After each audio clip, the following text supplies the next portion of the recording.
그러므로 무엇이든지 남에게 대접을 받고자 하는 대로 너희도 남을 대접하라.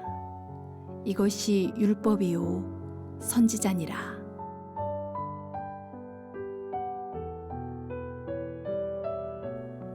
남에게 대접을 받고자 하는 대로 너희도 남을 대접하라 하는 예수님의 말씀을 황금률이라고 부릅니다. 그런데 황금률에도 문제가 있습니다. 내가 원하는 것과 다른 사람이 원하는 게 다를 수 있기 때문입니다. 내가 대접받기 원하는 대로 남을 대접해 주다 보면 대접받는 입장에서는 별로 안 좋아할 수도 있습니다. 예를 들어 봅시다. 저는 하루에 커피를 2잔 이상 마시면 소화가 안 되고 가슴이 두근거리고 잠이 오지 않아 고생합니다. 부교역자 시절 신방을 하루에 몇 집씩 다닌 적이 있었는데요. 커피가 귀한 시절 할머니 권사님들이 목사님 오셨다고 숨겨두었던 커피를 꺼내서 큰 대접에다가 커피 2숟가락, 프림 5숟가락, 설탕 5숟가락 넣어 대접했습니다. 한두 집이 아니라 가는 집마다 커피를 대접하는데 정말 곤란했던 기억이 있습니다. 권사님들은 나름 황금률을 잘 실천하신 것이죠. 대접을 받고자 하는 대로 대접하였으니 말입니다. 그러나 대접받는 저에게는 이 고역이었습니다. 그러니 황금률의 진정한 의미를 살리려면 이렇게 고쳐줄 수 있을 것 같습니다. 너도 내가 원하는 것을 하고 싶은 것처럼 상대의 입장에서 그가 원하는 것을 해주어라. 네가 먹기 싫은 것을 다른 사람이 억지로 먹이려 하면 안 좋지. 그러니까 다른 사람이 먹기 싫은 것을 억지로 먹이려 하지 말아라. 상대가 원하는 것을 알기 위하여서는 물어봐라.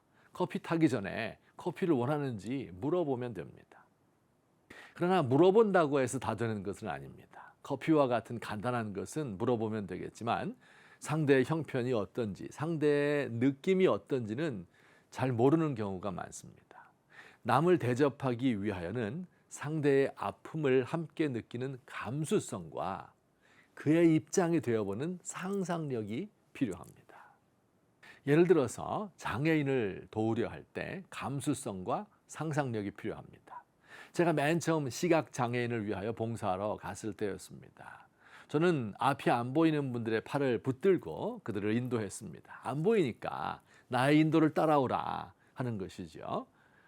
그러다가 진행자에게 야단을 맞았습니다. 그렇게 인도하면 안 된다고 말합니다. 맹인을 인도하는 방법은 그가 나를 붙들 수 있도록 내 팔을 내어주는 것입니다. 그리고 앞에 계단이 있습니다.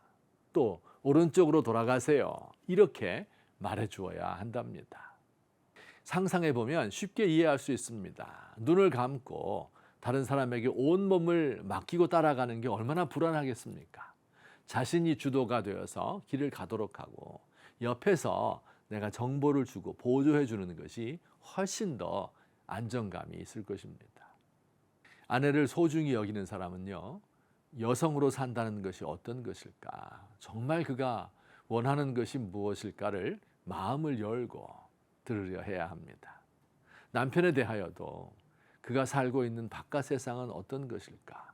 그가 느끼는 불안은 무엇이며 그가 감수하고 있는 삶의 무게는 얼마나 무거울까? 이것을 생각해야 합니다. 자녀와 대화하려는 사람은 나 때는 말이야, 요즘 젊은 것들은 말이야, 이렇게 말하지 말고 그들의 형편이 되어서 함께 느낄 수 있어야 합니다. 교회의 직분자들은 자기의 입장에서 교회를 이끄는 것이 아니라 교회에 갓 나오기 시작한 초신자의 입장에서 또 교회에 나오지 않는 비신자의 입장에서 교회를 바라볼 수 있어야 합니다. 회사의 사장님은 요즘 사람들은 회사에 희생이 없어 이렇게 말하기 전에 월급날만 목 빠지게 기다리는 직원들의 마음을 헤아려야 합니다. 나라를 다스리는 사람들은 국민의 고통과 절망이 무엇인지 항상 마음을 열고 느끼려 해야 합니다.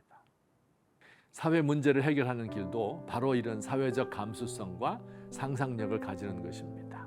힘들고 위험한 일 하는 사람들을 함부로 대할 것이 아닙니다. 그들도 누군가의 남편이며 그 일을 통하여 자식들을 공부시키고 싶은 아빠들입니다. 우리와 피부 색깔이 다른 외국인 근로자들의 지갑에는 어김없이 본국에 두고 온 아내와 7살 난 딸, 4살 박이 아들의 사진이 들어 있습니다.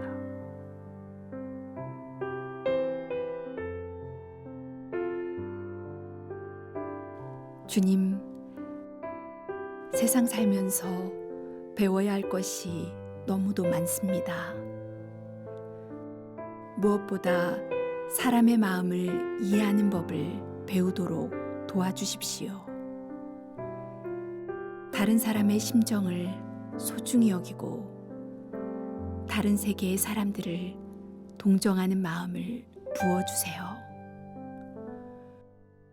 우리 자녀들이 사는 세상은 지금보다 따뜻한 곳이 되어야 할 텐데요.